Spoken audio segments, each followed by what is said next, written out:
민수기 13장입니다. 1절 3절. 민수기 정탐 이야기에서 당장 문제가 되는 것은 신명기 보고와의 모순입니다.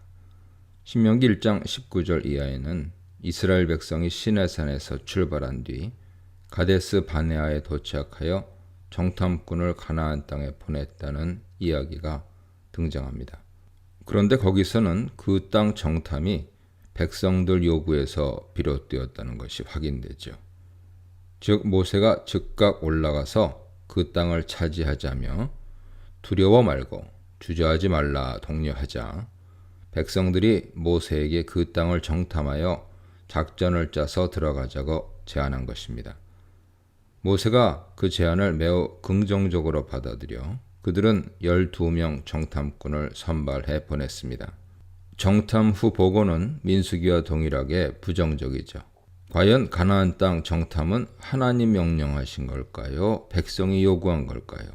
신명기는 광야 40년 여정을 반성하며 회고하는 성경입니다. 따라서 신명기가 더 정확한 실상을 보고하고 있다고 볼 수 있죠. 다시 말해 민수기 13장 가나안 땅 정탐은 백성들이 먼저 제안했던 것이고 모세와 하나님께서 이것을 추인하셔서 명령을 내린 것으로 정리할 수 있습니다. 그렇다면 백성들 제안은 하나님에 대한 불신에서 비롯된 악한 것이었을까요? 신명기 1장은 이에 대해 아무런 평가를 내리지 않으며 오히려 모세는 자신의 회고적인 연설에서 내가 그 말을 좋게 여겼다고 말합니다.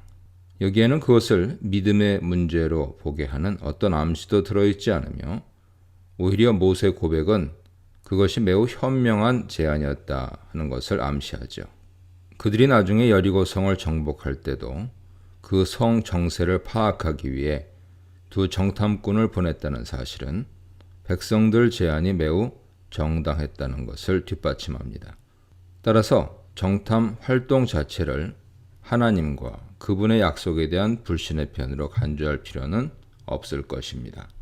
물론 분명히 민수기 13장의 정탐 에피소드는 전체 문맥에서 볼 때 11장부터 시작되어서 14장에 이르는 이스라엘의 반복적이고 축적되고 있는 일련의 배교 행위들과 한데 묶여 있긴 하지만 신명기 1장의 동일한 이야기의 분위기와 여리고성의 정탐 사례는 정탐 활동 자체를 반역적인 것으로 볼 필요는 없게 만듭니다. 민수기 13장 본문도 정탐은 하나님 주도로 명령된 것으로 말하고 있습니다. 정탐은 백성들 편에서 제안되었으나 하나님께서 추인하여 명령하신 작전이었다는 것이죠. 때로 사람의 뜻이 하나님 뜻에 부합할 때 양쪽 경계에서는 무의미해지는 법입니다. 하나님 명령을 따라 모세는 각 지파에게 한 명씩 지휘관, 나시를 뽑아 모두 12명 정탐꾼을 선발합니다. 그들은 각 지파 수령, 로쉬 지위에 있는 사람들, 즉 각 지파 대장들이죠. 4절로 16절입니다. 1장에서 이스라엘 백성들이 진영을 배치할 때 각 지파의 지휘관, 즉 지파장이 선임되었다 하는 것을 말씀드렸습니다. 그런데 여기서 동일한 직위의 사람들이 다시 선발되고 있습니다. 새롭게 선발된 지휘관들, 지파장들은 르우벤 지파에서는 소문난 자란 뜻의 삼모아, 시므온 지파에서는 그가 심판하신다란 뜻의 사밧, 유다 지파에서는 충견이라는 뜻의 갈렙, 이사갈 지파에서는 그가 구속하신다라는 뜻의 이갈, 에브라임 지파에서는 구원이라는 뜻의 호세아, 베냐민 지파에서는 나의 피난처라는 뜻의 발디, 스불론 지파에서는 하나님은 나의 행운이라는 뜻의 갓디엘, 므낫세 지파에서는 나의 행운이라는 뜻의 갓디, 단 지파에서는 하나님은 나의 친족이라는 뜻의 암미엘, 아셀 지파에서는 보호하심이란 뜻의 수들, 납달리 지파에서는 나의 은신처라는 뜻의 나비, 갓 지파에서는 하나님의 위엄이라는 뜻의 그무엘 등입니다. 이처럼 각 지파장들의 이름은 특별한 의미를 지니죠. 그 중에서 특히 갈렙은 개라는 뜻의 이름을 갖고 있는데 아마도 그의 충성심을 잘 드러내는 이름인 것 같습니다. 여분네 아들 갈렙은 이방 족속 그나스 사람 출신이죠. 이스라엘의 유다 지파에 합류한 특별한 인물입니다. 호쉐아는 구원하다를 뜻하는 야시아의 파생어죠. 호쉐아는 예호수아, 여호와는 구원이시다로도 불립니다. 역시 구원을 뜻하는 예수아가 여기서 유래됐고요. 70인역은 예수스로 옮겼고 예수님의 이름입니다. 인명의 뜻과 관련해서 한 가지 두드러진 특징은 초대 지파장들의 이름에 비해 제2대 지파장들의 이름들은 구원과 보호의 뜻을 대거 포함하고 있다는 점이죠.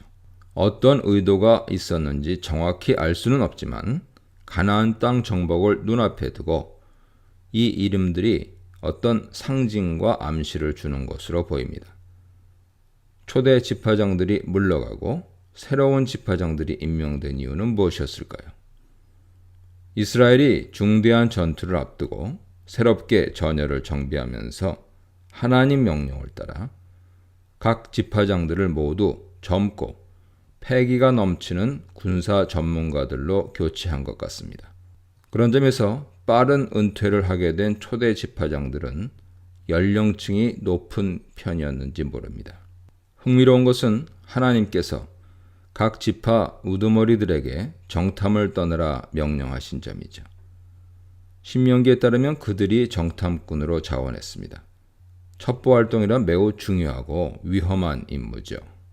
지파장들은 실질적으로 사단장급 장군에 해당한다 하는 것을 기억해야 합니다.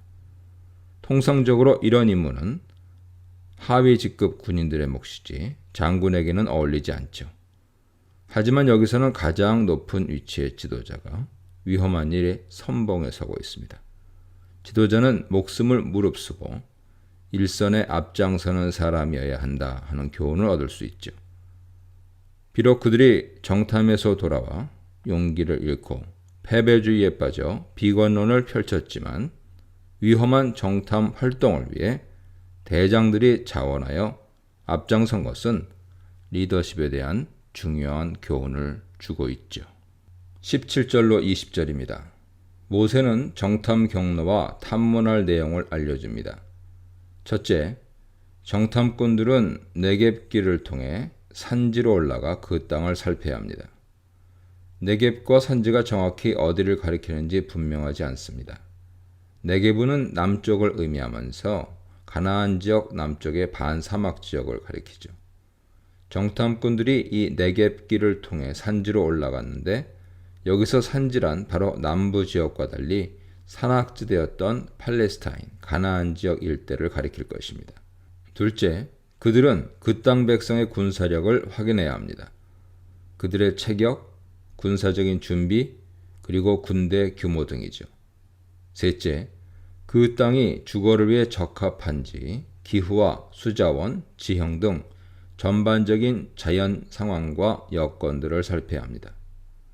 넷째, 또한 정탐꾼들은 그들의 주거지가 천막촌인지 아니면 견고하게 성벽을 둘러친 성읍인지 파악해야 됩니다. 이것은 군사 전략을 짜는 데 있어서 매우 중대한 요소죠. 다섯째, 그 땅이 농사를 짓기에 적합한지, 얼마나 비옥한지 토지를 잘 조사해야 합니다. 여섯째, 더불어 과실수들이 얼마나 많고 좋은지, 과일은 품질이 어떤지 확인 후 표본이 될 실과들을 가져와야 합니다. 그들이 과일들을 가져올 수 있었던 이유는 그 시기가 포도가 익기 시작할 무렵이었기 때문이죠. 이때는 팔레스틴 지역에 음력 5월, 양력으로 하면 7, 8월에 해당하는 음력 5월로 초막절 명절 전후의 시기라 할 수 있습니다. 꿈난 공동체 달력에 의하면 이 첫 포도 수확의 기념일은 아볼, 즉 음력 5월 3일이었는데 이날은 오순절 이후 50번째 되는 날입니다. 이 문단에서는 약속의 땅을 점령하라. 각 지파 대표들이 점령하라. 담대하고 꼼꼼하게 점령하라에 대해 묵상해 보시기 바랍니다.